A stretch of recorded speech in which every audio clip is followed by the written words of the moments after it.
Cucu, eu sou Nilma Oliveira e esse é o capítulo 2, A Obediência de Martin Verga.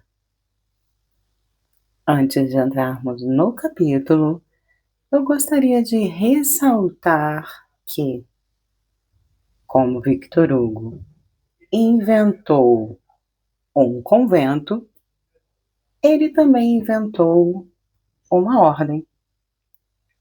Vamos lá? Esse convento, que em 1824 existia há muitos anos na pequena rua Piquipus, era uma comunidade de bernardinas da obediência de Martin Verga. Essas bernardinas, por consequência, não se atachavam a Clairvaux como os bernardinos, mas a Citeaux como os beneditinos. Em outros termos, elas estavam sujeitas não a São Bernard, mas a Saint Benoît. Quem tenha remexido o infólio sabe que Martin Verga fundou em 1425 uma congregação de bernardinas beneditinas, tendo por chefe a Ordem Salamanca e por sucursal Alcalá. Essa congregação cresceu e teve seus ramos em todos os países católicos da Europa. Esses implantes de uma ordem sobre outra ordem não tem nada de inusitado dentro da Igreja Latina. Para não falar só da ordem de São Benoît, a essa ordem atachavam-se, sem contar a obediência de Martin Verga, 4 outras congregações, 2 em Itália, a Montcassin e a Saint-Justine, e 2 na França, Cluny e Saint-Maur, e 9 ordens: Vallombrosa, Gramont, os Célestins, os Camodules, os Chartreux, os Humiliés, os Olivateurs, os Silvestrins e Citeaux. Citeaux, ela mesma, era um tronco com suas ramificações. Ela data de Saint-Robert, abade de Molesme, na diocese de Langres, em 1098. Foi em 529 que o diabo, retirado no deserto de Subiaco, abre parênteses, ele estava velho, fez-se ermita, fecha parênteses. Foi caçado do antigo templo de Apolo, onde ele habitava por Saint Benoît, com apenas 17 anos. Depois das regras das carmelitas, que vão com os pés descalços, usam uma peça de osier sobre a garganta e não sentam jamais, a regra mais dura era das bernardinas beneditinas. Elas vão vestidas de preto, com um tipo de touca que cobria até o maxilar, um vestido de sarja com mangas largas, um grande véu de lã, a touca, que cobre o maxilar, desce até o peito, uma bandana que descia até os olhos. Esses eram seus hábitos. Tudo era preto, exceto a bandana, que era branca. As noviças usavam o mesmo hábito, mas em cor branca, e as professadas tinham um rosário do lado. As bernardinas beneditinas de Martin Verga praticam a adoração perpétua, como as beneditinas, ditas Damas do Santo Sacramento, aos quais, no começo do século, haviam a Paris duas casas, uma no templo e a outra na rua Neuve Saint-Geneviève. Do resto, as bernardinas beneditinas do Petit Picpus, que nós falamos, eram uma ordem absolutamente diferente das damas do São Sacramento, enclausuradas na rua Neuve Saint-Geneviève e também no templo. Havia uma semelhança na prática pelo estudo e a glorificação de todos os mistérios relativos à infância, à vida e à morte de Jesus Cristo e da Virgem. Mas eram duas ordens separadas, às vezes até inimigas, por causa do Oratório da Itália, estabelecido a Florence por Philippe Néri, e do Oratório da França, estabelecido a Paris por Pierre Bérulle, que queria dar um passo à frente, sendo Néri apenas um santo e Bérulle um cardinal. Voltemos então à dura regra espanhola de Martin Verga. As bernardinas beneditinas dessa obediência são magras o ano todo. Jejuam durante toda a quaresma e em outras ocasiões especiais. Elas levantam a 1h da manhã para lerem o breviário e cantarem hinos até às 3h da manhã. Elas dormiam sobre lençóis de sarja em todas as estações. Os colchões eram tapetes de palha. Não usavam banheiras, nunca acendiam o fogo, dão-se disciplina todas as sextas-feiras, observavam a regra do silêncio, falavam apenas nas recreações, que eram bem curtas. Elas usavam a camisa de estufa de lã do 14 de setembro, que é a exaltação da Santa Cruz, até o domingo de Páscoa. Essa camisa, insuportável, sobretudo no calor, produzia febres e espasmos nervosos nas religiosas. Obediência, pobreza, castidade, estabilidade na clausura. Esses eram seus votos, agravados pela regra. A priora era eleita a cada 3 anos pelas mães vocais, porque elas tinham voz no capítulo. Elas nunca viam o padre que estava oficiando a missa. Ele estava sempre escondido, atrás de uma sarja estendida a 7 pés de altura.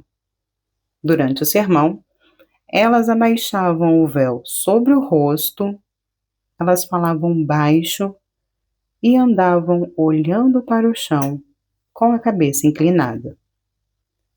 O único homem que podia entrar no convento era o arcebispo da diocese. Existe outro homem, que é o jardineiro, mas é sempre um velho. E a fim que ele esteja perpetuamente sozinho no jardim e que as religiosas sejam advertidas para o evitarem, elas o amarram uma sineta no joelho. Elas são submissas à priora de uma submissão absoluta e passiva. Por turnos, cada uma delas faz o que chamam de a reparação. A reparação é uma oração incessante por todos os pecados, por todas as faltas, por toda a desordem, por todas as violações, por todas as iniquidades e todos os crimes cometidos sobre a terra. Durante 12 horas consecutivas, de 4 horas da noite até as 4 horas da manhã, ou de 4 horas da manhã até as 4 horas da noite. A irmã que faz a reparação fica de joelhos sobre a pedra diante do Santo Sacramento. As mãos juntas, a corda no pescoço. Quando o cansaço é insuportável, ela se prostra, ventre no chão, face contra a pedra e os braços em cruz. Ali estava todo o seu alívio. Nessa atitude, ela intercede por todos os culpados do universo. Isto é grande até o sublime. Fazer a reparação é uma função que absorve toda a alma. A irmã, em reparação, não se viraria mesmo que uma tempestade caísse detrás dela. Cada estação dura 1 hora. Elas se tornam como soldados de facção. Essa é a adoração perpétua. As prioras e as mães usam sempre nomes fortes, lembrando não os santos, mas os momentos da vida de Jesus, como Mãe Natividade, Mãe Concepção, Mãe Apresentação, Mãe Paixão. Mas os nomes de santos não eram proibidos, eram opção. Quando as vemos, vemos só a boca. Todas têm dentes amarelos, porque nunca entrou uma escova de dentes no convento. Escovar os dentes era equivalente a perder a sua alma. Elas não diziam sobre as coisas meu ou minha. Elas não têm nada e não se apegam a nada. Para tudo, elas usam nosso ou nossa, nosso véu, nossa capela. Mesmo se falarem da própria camisa, elas diriam nossa camisa. E desde que elas sentem apego por um objeto, que seja um livro de orações, uma relíquia ou uma medalha benzida, elas devem o oferecer a outra pessoa. Elas lembram-se das palavras de Santa Teresa, ao qual uma grande dama, ao entrar para sua ordem, disse: permita-me, minha mãe, que eu envie alguém buscar a minha Bíblia, porque a tenho apego. Ah, você tem apego a algo? Nesse caso, não entre na nossa casa. Nada é fechado. As celas são abertas. Ao se abordarem, elas dizem: louvado seja e adorado o grande sacramento do altar. E a outra responde: para sempre. Como todas as práticas, isso acaba sendo mecânico por hábito.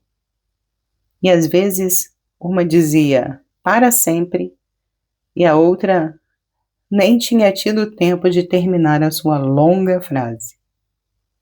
A cada hora do dia, 3 golpes suplementares soavam no sino da igreja do convento.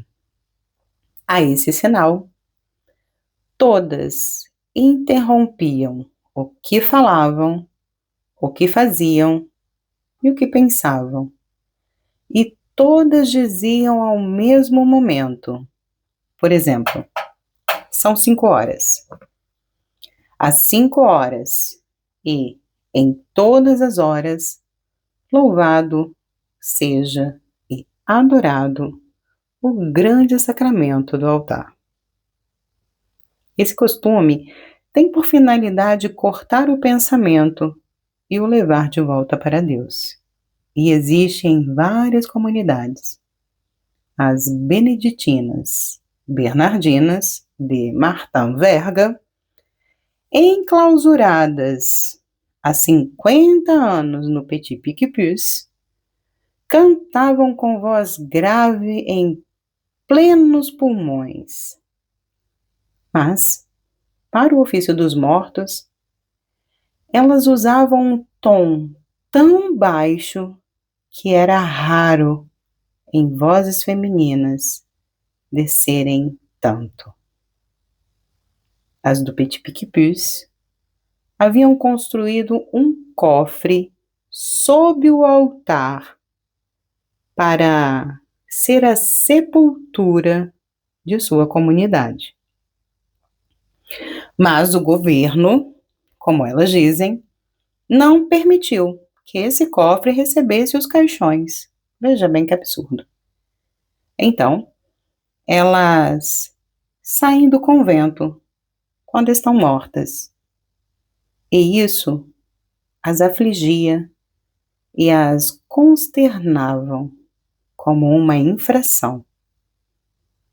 Então elas obtiveram como consolação medíocre serem enterradas a uma certa hora especial em um canto especial do antigo cemitério de Vaugirard, uma terra que pertencia à sua comunidade. Uma vez por semana, o capítulo se reunia, presidido pela priora. As mães vocais assistiam. Cada irmã, ao seu turno, vinha ajoelhar-se sobre a pedra e confessar em voz alta, diante de todos, seus pecados e faltas que havia cometido durante a semana. As mães vocais, então, se consultavam depois de cada confissão e infligiam as penitências. Também existia o que elas chamavam fazer a culpa. Fazer a culpa era se prostrar ventre no chão durante o ofício, diante da priora, até que ela, que não nomeavam de outra forma que mãe, a liberasse com uma batida no chão de madeira. Podia-se fazer a culpa por um copo quebrado, um véu rasgado, um atraso involuntário de alguns minutos, uma falsa nota na igreja. A culpa é espontânea. Era a própria culpada que se afligia. Quando uma religiosa era chamada ao parlatório, ela abaixava o seu véu de forma a verem, como nós lembramos, só a sua boca.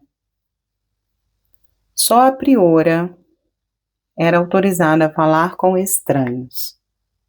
As outras só podiam ver a família próxima e muito raramente.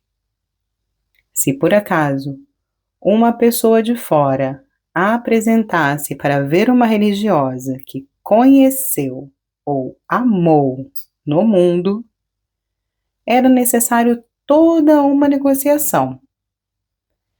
Se era mulher, a autorização algumas vezes era concedida. Então a religiosa vinha e eles conversavam pela persiana, que eram abertas somente para as mães e as irmãs. Os homens não conseguiam nunca a permissão. Tal era a regra de Saint-Benoît, agravada por Martin Verga. Essas religiosas não eram alegres, rosas e frescas, como são as filhas das outras ordens. Elas eram pálidas e austeras. De 1825 a 1830, 3 moças ficaram loucas. E esse é o final do nosso capítulo de hoje. Sextou. Aproveite então a sua noite de sexta-feira. Tenha um excelente final de semana. E nos vemos na segunda-feira para continuarmos essa história maravilhosa. Grande beijo. Nos vemos na semana que vem.